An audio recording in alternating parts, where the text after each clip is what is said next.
Here we go. Hi, Nancy. Hi, Keith. How are you? I'm doing great. I'm really so excited to be with you today and talk to you about food. And this is really what you do, right? I mean, this is your thing. It's my thing. I'm a natural food chef. I do food and I do healthy food. Oh, great. So just a question for those who might not have got a little bit about your background. Why did you do this, and why are you into this, and what's this all about for you? Well, I've always been into healthy food. Even back in college, I was a health major. My career path took a few twists and turns, and I circled back to culinary. I went to the Natural Gourmet Institute for Health and Culinary Arts in the city, which I've said before. And they are all about not only culinary training, but the relationship between food and health. And there's so many things going on these days with diseases and people feeling just lousy that I really do feel food first and healthy food is just a great way for us to feel good, have energy, and hopefully live a long and healthy life. You know, I'd love to live to be 120 if I could still go out and do the things like I'm now. not sure I could afford that, Nancy. Come on. Used to be 100, 102, but now you see so many people living Oh, past that, so I'm going longer. well, as long as I can get some health care along the way, I'm with you. I'm with That's you. true. I'm feeling good. I mean, for that matter. So, one of the things that a lot of people think, and me included, certainly for a long time, is salt, sugar, and fat are really kind of the three primary ingredients to good food. Right. If you got salt, sugar, and fat, you're pretty good. I mean, certainly when you think about a lot of the French chefs and a lot of the kind of food that's out there, whether or not it's, cheese or, oil or different kinds of salt, sugar, sugary things. Mm-hmm. So can what you do in this healthy area, does the food, do we lose some of the flavor and some of the taste in it? I'm just wondering your perspective. Well, it all depends. So any kind of processed food, they load up with salt and sugar and fat, and it makes things taste good. And there's also something called the bliss factor, right? So these scientists are kind of brilliant. You know, they've kind of devised this processed food to make them satisfying at the moment, but an hour later you want to go back and eat the other bag of chips. When you cook healthy, salt is not bad if you use sea salt. You know, usually a lot of the salt in processed food is not a great salt.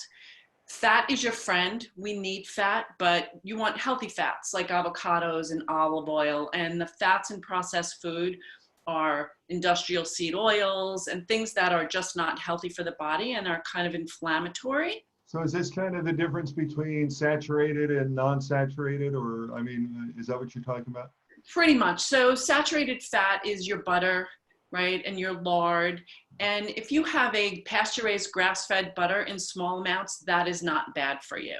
But the saturated fats in the hydrogenated oils and the processed oils are trans fats. They're inflammatory to the body. You know, I've read that they can have potentially carcinogenic properties. I'm not a doctor, so I don't really like to make those kind of claims. But there's a difference. The olive oils, the coconut oils, the avocado oils are more of the healthier fats. They are high in omega-3s, which is a good fat. The industrial seed oils are high in omega-6s, and we need some of them, but not in the amounts that we get more in when we have processed food. I see. So fat So is your friend, so that low-fat diet of years ago is no longer healthy for us. So you're saying fat's good for you, certainly. And I know a lot of things, a lot of products in the market are low fat, no fat. They take out the fat, and I think we've been advertised so much to believe that fat is not good for you. So I'm interested in understanding that a little bit more, but I think I understand what you're saying is natural fat is good for you, but Right. processed fat is not. Exactly. And a lot of those low fat foods, fat makes you satisfied. We need fat, right? There are fat soluble vitamins that we need, A, D, E, and K, that the body only absorbs with fat. So if you get a skim milk, you're not getting the vitamins because you need the fat, like the fat bus, I like to think of it, for the body to absorb it. When they take out the fat and make processed foods, they have to add a lot of other ingredients to make it taste good. So fat also makes things taste good. So if you've got processed foods that are low fat, they've got to add additional sugars or a different kind of unhealthy fat to make it taste, and higher in salt to make it taste good, or else you take the fat out, things are going to be incredibly bland. So do you load up on sticks of butter? No, but if you use a small pat of pasture-raised butter when you're cooking, that's going to be fine. Olive oils are great, avocado oils, even coconut oil. In small amounts. You need fat, nuts and seeds. So we do need fat, but you don't want the processed fat. That's what causes inflammation, is not good in the body. Nuts and seeds, really. So a lot of folks have said, stay away from nuts because they're so fattening. So what I hear you saying is that, and yet at the same point, I've read a couple of things that say some nuts actually promote weight loss. Is that true? Probably, because nuts are a protein source. They're a healthy fat source. Those omega-3s, which are really good for the body, they're satisfying. You can eat an entire bag of chips, right? But you can't eat an entire bag of nuts. You just can't. It's filling. They're good for you. So when you are full and satisfied and satiated, you eat less, and you're not reaching for the processed foods that continually make you hungry. So they can, and you don't need to eat a lot of them. I'm not talking about fistfuls of nuts at one time, because they are high in fat, although a good fat, and they are high in calories, but you only need, say, a thumb-sized portion, or a small, not even a full handful, and chew them slowly. There's fiber in nuts, and you'll be satisfied. So Right. they're good. So A, C, D, and E is what I heard you say, right? A, D, E, and K. And K. And so I have a K supplement, and there's also D, as a D supplement. A question around taking a D3. I take a D3. I find that D3 is actually really good for you, specifically as it relates to arteries and your heart disease. And you take a K and you take a D3, the combination of the both, and then there's this M4, M7 kind of stuff. Do you have any perspective around that in terms of taking supplements? I'm really Or do you think food first person, and I prefer to leave. I know a little bit about supplements, but honestly, I prefer to leave the supplement realm to, say, more of a functional or an integrative physician who's a lot more well-versed in that as far as prescriptions and prescribing for different things. I'm not a fan of taking supplements just to take supplements, because they are just that. It's a supplement. So if you're low in D, then taking a D3 supplement is good. But if your vitamin D levels are fine, I don't see why we need to take additional supplements. So as a chef and a nutritionist, or as someone certified in nutrition, I prefer to do a food first approach, and honestly leave the supplements to those much more knowledgeable. Right, and kale has a lot of vitamin D in it, doesn't it? Kale does. I wish I had a list. There are definitely some food bunch of sources stuff that have D in it, but it's very, very hard to get D from food, a lot of it. So you really get D from the sun. From the sun. So, and right, and there's cholesterol. Cholesterol is not necessarily bad. So you've got cholesterol in your skin, and when you're outside, your body absorbs the D through the sun. Great. So I know we diverged a little bit. We're going to talk about food bowls, specifically around the whole idea of what's for dinner, and how to really look at doing some stuff around your food. But I think it actually combines in, because when you put these bowls together, it's a real opportunity for sort of a medley of things that you can bring together. And I know you posted, or I will be posting, a couple of ideas around that.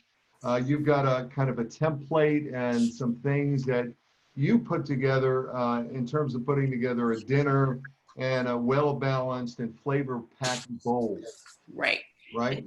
You're so right. A medley is a great word for it. So they're all different foods, have all different nutrition components. So you don't get hooked on just having kale.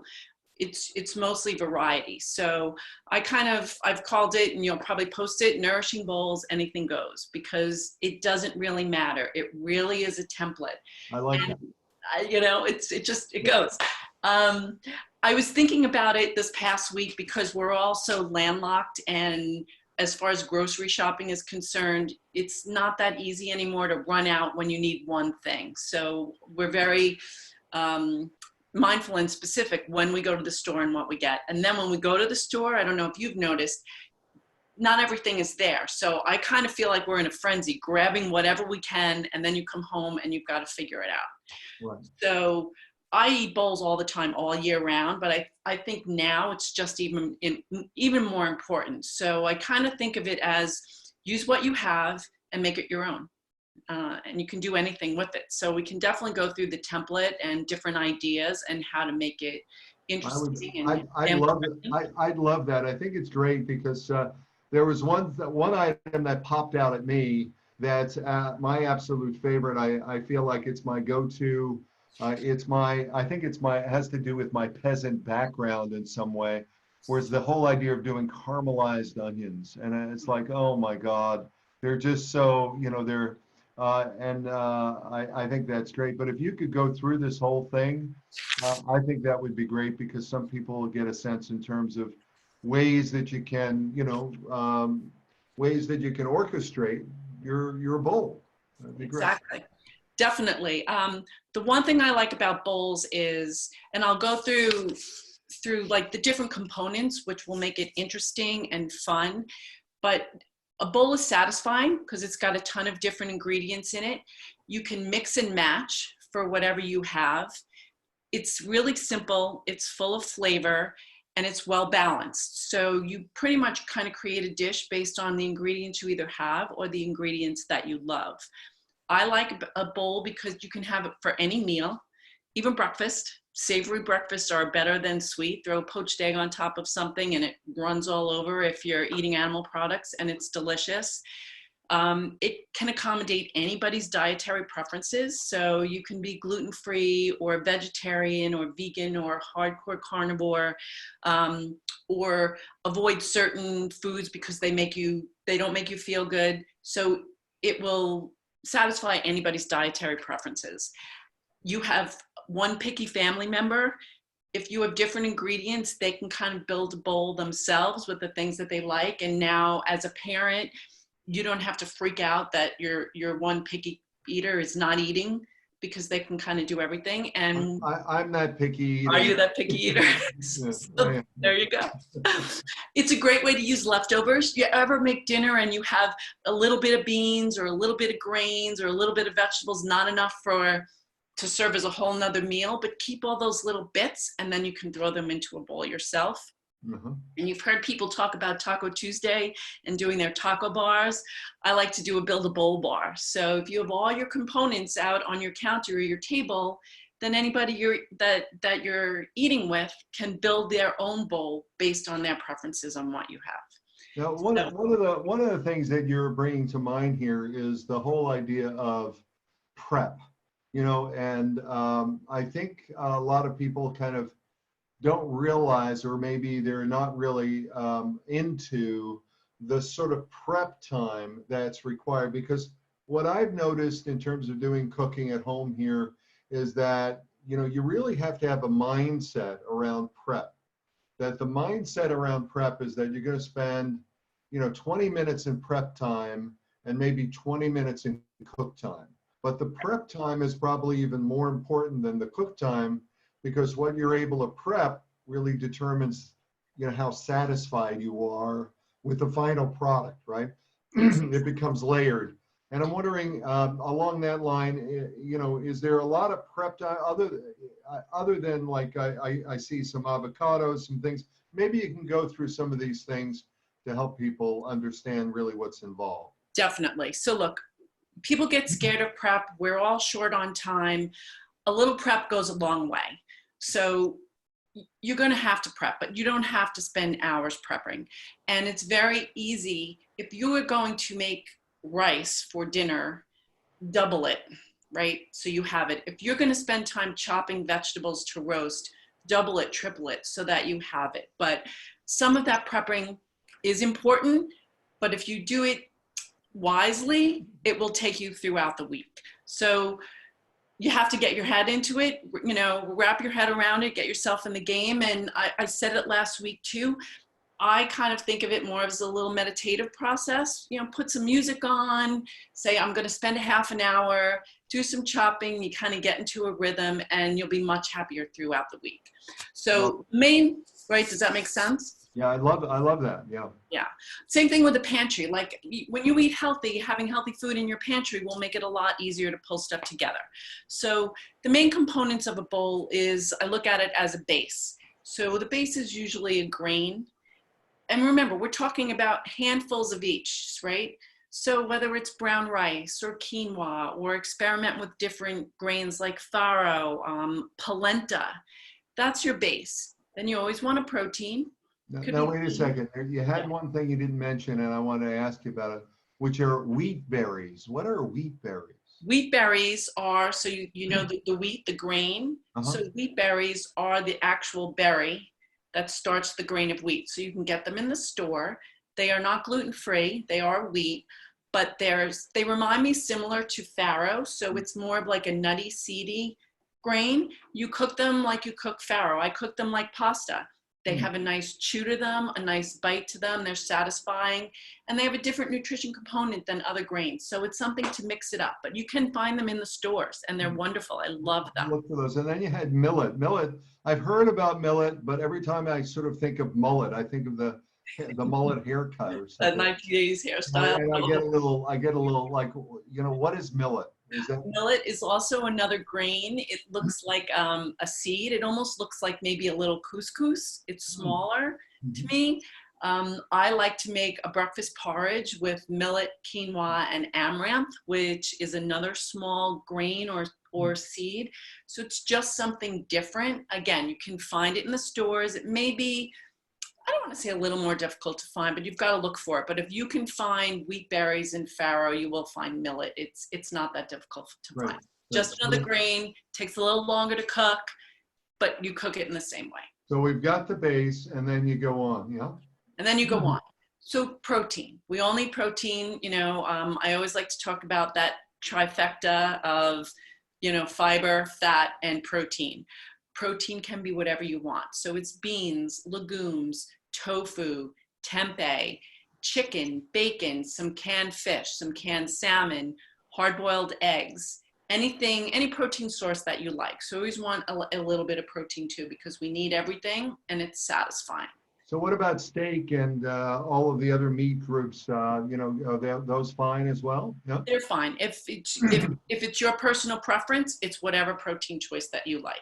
Right. So I guess the point of the bowl is it's taking away from maybe the way I grew up, you know, where the meat was the center of the plate and then you had all the side dishes.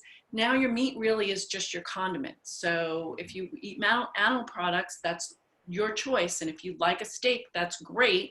But think of it more in smaller portions as the condiment as opposed to the center of the plate. So maybe not taking a 12-ounce steak and having the whole steak, but maybe cutting it up to 4 ounces and dividing that into 3 different portions. Exactly. And even if you had, say, steak as your meal, like I said, if you've got 2 or 3 slices left over that you're not going to serve then as another meal, that's a perfect topping for the protein source of your grain bowl, because you're having just a little bit. And we don't need massive amounts of meat anymore. So instead of giving it to the dog, you give it to yourself for a later meal, huh? Exactly. Well, that's good. After that, vegetables. And when we post this, it's an assortment. So this is where your prep comes in. So if you're going to roast some vegetables, roast a big tray. And it's anything that you have. It can be your frozen vegetables, because again, we're not getting to the grocery stores as frequently. So if we don't have fresh, but mix it up, colors of the rainbow. So it could be beets or asparagus or string beans or mushrooms, broccoli, sweet potatoes, whatever it is that you have, but you want to have a vegetable component, and the cooked component is nice, right? We're thinking texture. So you kind of have a soft texture. A lot of these vegetables, when they're cooked, are sweetened You know, when you cook them, they could be steamed, doesn't really matter. So you always have vegetables. And then I also like to throw in some raw vegetables as well, which is kind of next on my list because you want So, that fresh so, component. so a salad a vegetable, or is that included with that, or, you I've know? got that going down there, right? So a salad is a vegetable, but if you think about a salad without your greens, right, whether it's your cucumbers or your radishes or your cherry tomatoes, um, those are good. And then definitely throw in some leafy greens as well.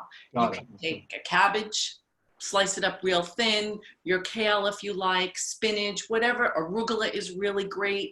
So you definitely have the salad components in it as well. Now, one thing you talked about last week was you talked about the whole idea of having sauteed roasted peppers, Mm-hmm. a jar of roasted peppers. And I was thinking about that, and I buy roasted peppers, and I love them because you can just scoop them out and throw them in something. Right. They also have now beets, which are ready in the bag and vacuum packed, and you can do Mm-hmm. some of that. So that's pretty easy. And I guess a sweet potato, you can throw a sweet potato in the microwave and get that done in about 6 minutes. So, Exactly. so you've got some really nice components here, and you can add on to that. And you're saying if you cook the asparagus or the cauliflower or any of the other stuff like squash and so on, you can always save it, put it in a bag, and that becomes part of your bowl.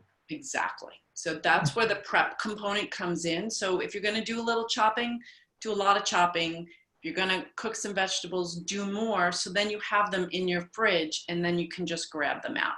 And Right. then you're not cutting and chopping every single day when you're trying to plan your meal. Love And, that. and beets take a long time to cook. So the prepackaged cooked beets are a great thing to do. I've seen the riced cauliflower. Like there are lots of things that you can grab to save time for sure. Great. Love that. Love that a lot. So, and then we got the tomatoes, cucumbers, some leafy greens, you said. And then the next one you have on your list here is my favorite. The caramelized onions or caramelized shallots.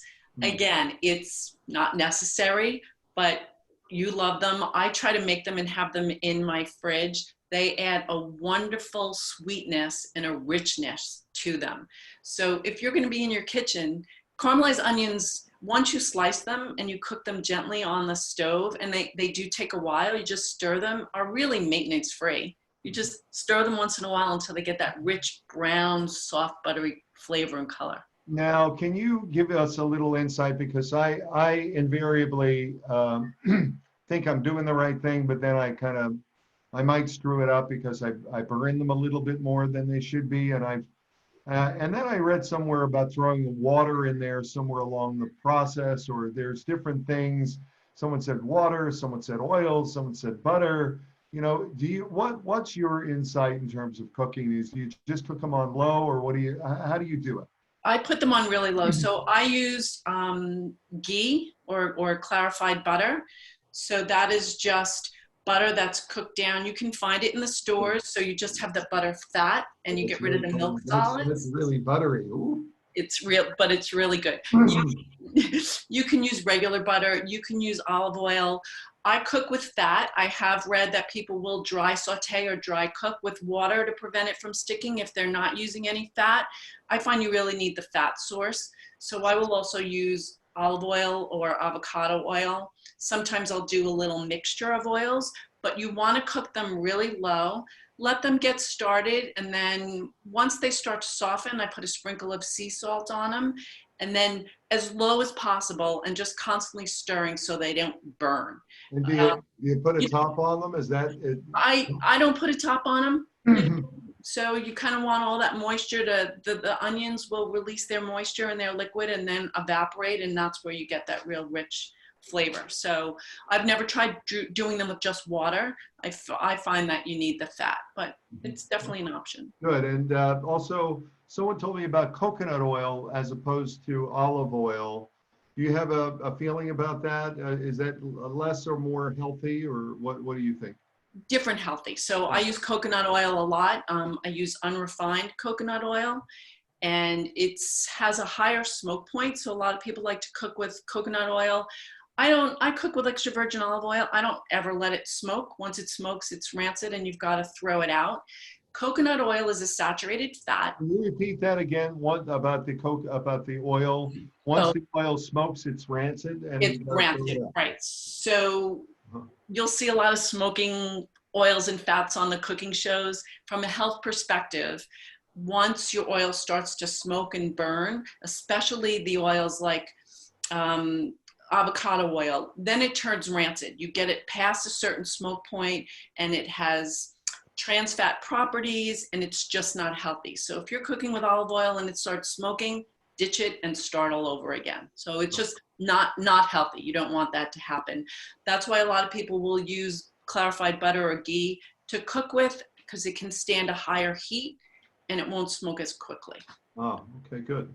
But So, coconut oil is good, just to get back to your point. It's called a medium chain triglyceride or fatty acid, and apparently it's absorbed by the body differently. So it's a healthier form of oil. I cook with it, I bake with it, I love it. You need to get used to a little coconutty flavor if you like, but it's a great fat source. That's a staple in my and pantry. it's a different kind of fat, so Yes. it ranks up there with olive oil, but it's a higher burn point. Is that right? Yeah, higher burn point or higher smoke point, yes. And it's a saturated fat, whereas an olive oil is a mono or polyunsaturated fat. So you just use less of it, you know? Got it. So, and then, so we've got the caramelized onions, and then we're going to finish up. We're almost finishing up with the bowls. So what else is new? What else? It's always nice to have something creamy in there. So avocado is great. Again, you're balancing flavors and textures. If anybody has, eats dairy, cheese is great. I happen to really love a sheep's milk feta. It's got a little tang, it's got a cream, or you can take a dollop of hummus and throw that up on the center. And so you're just thinking about, in every bite, you're gonna have different flavor, different texture. Those add great healthy fats. It just makes it a lot more interesting to eat. And then some crunch, you said? Some sprinkles of crunch? It's always nice to have some crunch. So you do get crunch from your raw vegetables, but you're having a different crunch. So you can throw in your nuts, your seeds, hemp seeds, chia seeds, sunflower seeds, pumpkin seeds, some dried fruit, some dried raisins, chop up a little date, fresh herbs, whatever you have. Just gonna add, again, another layer to every single bite that you eat, and healthy ingredients. Great. And then what else? You need a sauce. So it's a sauce or a vinaigrette. So I also gave you some recipes which we're going to post. I like to make a cashew cream. I even use it sweet, but cashew cream is basically just cashews and water blended up in a blender until you get this creamy consistency. And we do have a recipe. I throw some lemon juice in it and some salt and some fresh herbs if you like, but you just blend it and that's going to add that creamy texture. Tahini is another really great dressing. I saw your recipe for tahini. Thank you so much. I had a big jar of tahini and I tried to use it trying to make some hummus. And I'm a newbie, so I did okay. Okay. People said, it's good, but I like the whole idea of a tahini dressing is great. I love that idea. So, and it's very flavorful. It's sesame, right? It's sesame. So it's ground up sesame seeds, looks in the jar like peanut butter. The oil will rise to the top. So it's a little labor intensive. If you ever get the natural almond butters and peanut butters, you've got to stir to kind of incorporate it. Tahini can get a little thick, so you can add a little bit of water to get that right consistency. But again, it's just something different. So instead of reaching for your usual olive oil and vinegar, I wanted to provide something healthy and something different to mix it up. And once you get tahini, you've got the jar. You don't use a ton of it. Keep it in your fridge. Keep it in your pantry. I prefer to keep the nut butters and things like that in my refrigerator so they don't get as rancid as quickly. But then you have a pantry staple that you have when you get bored of something else. So it's great to try. And it gives you a different flavor profile. And then the final, is this more like dessert in some way? building these bowls. The final one was your sea salt and pepper plus other spices. Yeah. So yeah, just sprinkle those on. So play around with what's in your pantry. Salt, if you're not avoiding salt, sea salt is good. Salt is a flavor enhancer, right? So salt brings out the flavor in food. Pepper adds flavor. Play around with your spices. I threw smoked paprika in there just for something different. Not everybody has it. It's easy to find, but it gives more of a smoky flavor. The garam masala I wrote just as an example, that's more used in curries and things. Fool around with the spices in your cabinet. It's whatever treats your pleasure, essentially, just to change it up, because we get into a rut. I do the same thing, and I cook every single day, and you have your everyday go-tos. So mix it up, and it's just going to add a little different flavor to it. I love this. I'm starting to get really hungry here. So and we're almost towards the end of our time and close to lunch. Thank goodness. Our timing is perfect, right? We're getting everybody ready to eat, and then you're going to be creating for lunch. So serious. So we've got a grain. We've got the recap. We've got a grain. We've got a protein. We've got some cooked vegetables. We've got something raw and something fresh, and that could be your cucumbers or your salad or what have you, right?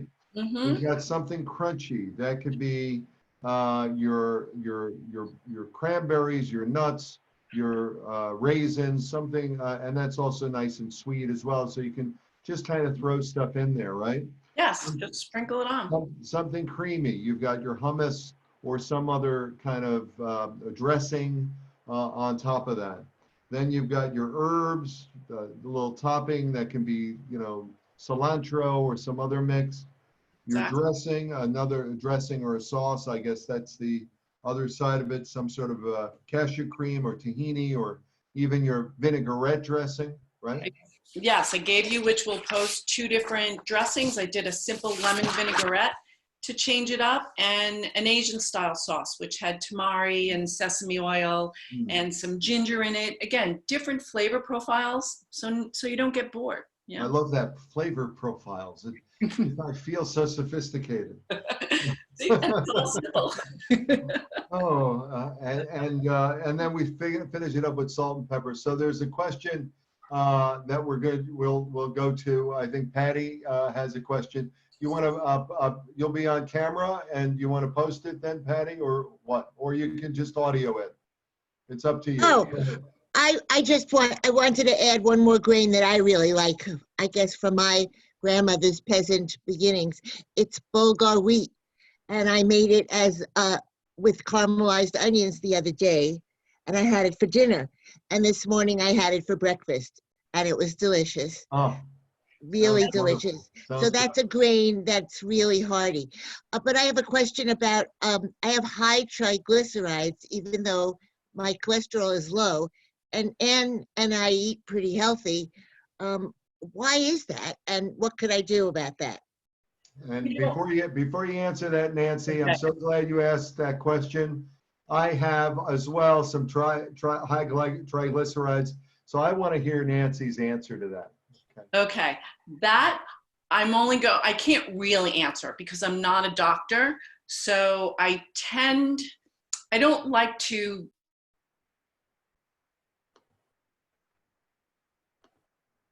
Oh, sorry, I muted you by accident. Go ahead. You're not a doctor.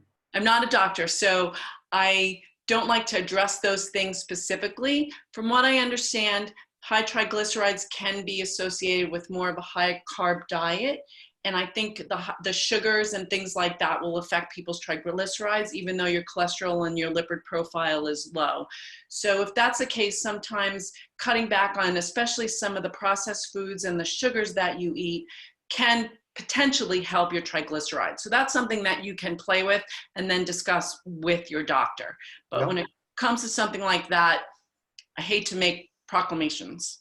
Yeah, my nutritionist told me that the same exact thing, that, I needed to cut down on my carbs because I'm mostly a vegan diet.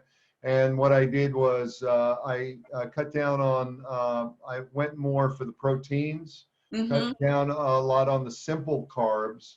The simple carbs being all the white foods, anything that was not whole grain, Yes. involved. And then also cut down, I was eating a lot of dried fruit. And I found that the dried fruit was way too high in the carbs. So I cut down on the dried fruit and also the simple, sugars around the fruit. So that got my triglycerides down like 30, 40 points, like right away. See, so you've seen a difference, and that's what it really is. It's self-experimentation. So dried fruit is good, but dried fruit is high in sugar. So just like the nuts and things, you don't want to eat them by the fistful or by the bagful. So like say with this bowl, a few sprinkles of a few raisins on your bowl will add the sweetness, as opposed to sitting in front of the TV and just eating raisins and dried fruit. But it's more the sugars and the whiter stuff. So you play around with that and it may work. Good answer. Good question. Thank you, Patty. And Patty, I love the bulgur wheat with the caramelized onions. That's a great addition. So I'm glad you said that as well.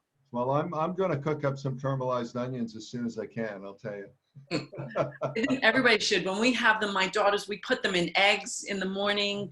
You can put them on oatmeal with some sauteed greens, and now you have a savory breakfast that tastes really well. Like you said, you had it for breakfast this morning. I mean, it's fantastic. Yeah, and there's something very kind of homey or very kind of rooty around that. I mean, it's a root vegetable, so why not? Yeah, exactly. And you can make a whole bunch, and then it keeps in your fridge. So you don't always have to make caramelized onions every day. If you're going to slice them and cook them, do a big batch, and then you've got them in the fridge to use throughout the week. I love that. I love that idea of doing the big batch and helping us to go ahead and not only prepare but also reduce the number of trips that we make to the store. So that's a good thing. So we're just about out of time. We have one more question from Phil. You want to go on camera, Phil? You're welcome to, or just audio it, however you'd like. Or you can put in your question in the question box. Hi. I have a question. I was told, with COVID-19 and just in general, that sometimes the leafy vegetables carry bacteria and other things. Is there any special cleaning prep that we should take now with leafy vegetables or fruits to make sure they're clean and they're virus-free? I will spray when I come home from the grocery store. You don't want to spray more artificial ingredients on your food. So really a good wash, a little friction goes a long way. I have some white vinegar and water in a spray bottle, and since COVID-19, when I come home from the grocery store, I will spray my vegetables and my fruit with the vinegar and water spray, give them a rub, and then rinse them underwater to clean them. Is there a science behind that? I honestly have no idea, but it's a little extra precaution. I haven't bought any kind of veggie washes. I honestly don't know if that's true. Just wash your produce really, really well. We're going through a triple wash in my house. We're washing it with the soap and water. Then we have a bowl with the vinegar, which I thought my spouse was out of her mind, and the apples or whatever we have are soaked in the vinegar solution, and then we're washing it again. And I wanted to know if we're doing an overkill. Yeah, I don't think it's overkill. I think right now you have to do whatever is comfortable for you. So I normally wash my produce really well anyway. Now I've added the vinegar spray to it. I haven't hit the soap thing, but I was actually on a webinar the other day, and a nutritionist does the whole soap and water thing, and then she's doing exactly what you're doing. So even with the leafy vegetables? I don't know if you're going to get that soap off the leafy vegetables. Yeah, just water with the leafies? Water with the leafies. You can do the vinegar and then do the water. So but vinegar, we eat vinegar. So you're probably not going to taste it. It's not going to harm you. But I tend to stay away from soap because I don't necessarily know if you're going to get all that off, honestly. Yeah, I read something, the vinegar, and then there's another whole school that advises a really diluted solution with bleach, believe it or not. Wow. They talk about how it enlivens the food, but I would stay away from that. But I think that especially if you don't want to mix vinegar with bleach. That's a toxic That's a toxic solution. So, You don't want to consume bleach at all. That's crazy. Crazy, crazy. yeah. There's a whole other crazy stool out there that really believes in that kind of stuff, that it enlivens the vegetables somehow. Yeah. Oh, that's going to put you in the hospital for all different reasons. Yeah. So, well, on that down note, I think the happy note here is that you've given us an incredible way to go ahead and not only prepare our food, but prepare more than enough of our food, and then mix stuff together: the grain, the protein, the cooked vegetables, something raw, something fresh, something crunchy, something creamy, fresh herbs, dressing, or sauce, salt and pepper, and we're done. And we're done. And remember, it doesn't have to be everything. That's your template. If you don't have crunchy vegetables, or if you don't have cooked vegetables, so don't use them. Doesn't matter. Right. But this way you have a guideline, anything goes. Right. Well, Nancy, as always, as before, you've been absolutely wonderful and informative. And we're going to post this up on the Center for Wellbeing site. We'll post up the video as well. But if somebody wants to get a hold of you or does have a question for you, how do they do that? My email is my name, Nancy Ferraris, Ferraris, at me.com. Email me anytime. My website is nancysnourishing.kitchen, and I'm on Instagram at Nourishing Nancy. But feel free, any questions, get in touch. I'll be happy to answer them. Going forward, if there's anything anybody really wants to know, like Keith, you had mentioned earlier, you know, the sugar cravings and how to do things like that. So if there's any topics anybody is interested in, please let us know, and we'll be happy to address them. Great. Yeah, we talked about that earlier. You know, how do we deal with? I think all of us are dealing with some stress. So, and I think we'd rather not have junk food. But if we do have junk food, can we have healthy junk food? So Right. maybe there's a way to kind of talk about that, and maybe we can talk about some of that on our next show, which will be next week, and same time, same channel. So, Same time, same channel. And now you're going into lunch. Let's get cooking. let's get Okay, cooking. thank you very much, and Thank you so Keith, much. and Thank nice you, to everybody. meet you, Nancy. All right. Thank you. Thank you. Thanks, Thank everybody. you, Bye, Phil. Nancy. Bye now. Okay. Have a great day. Bye-bye. Okay.